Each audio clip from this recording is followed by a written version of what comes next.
जय श्री राम सभी को। मैं गया था अपनी फैमिली के साथ गढ़गंगा नहाने। आप इस वीडियो को लास्ट तक देखना, आपको बहुत मज़ा आएगा।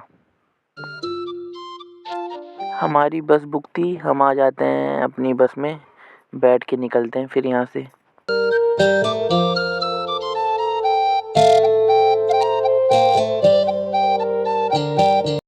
और जो यहाँ पे मुझे सबसे डेंजरस मतलब वह चीज़ लगी वो थी भाई, आप देखो ये हो रहा है टाइमिंग 12 बज रहे हैं दोपहर में, और आप कोहरा देखो कितना हो रखा है 12 बजे के समय उस रोड पे।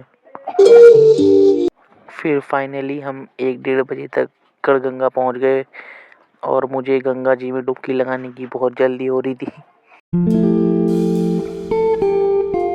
फिर फाइनली इतनी देर के बाद वो टाइम आ गया नहाने का। फिर मैं फटाफट अपने कपड़े उतार के चला जाता हूँ गंगा जी में नहाने।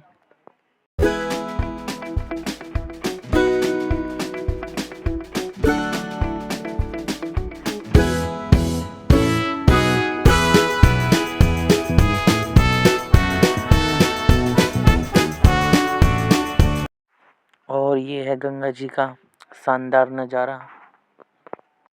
ठंड के वजह से थोड़ी भीड़ भी कम थी क्योंकि ठंड हो रही थी।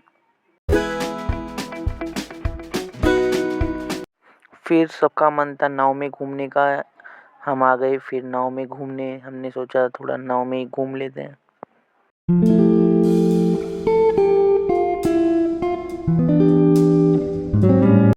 इसी के साथ भाई हमारा ये ब्लॉग ख़त्म होता है। मिलते हैं नेक्स्ट ब्लॉग में। जय श्री राम।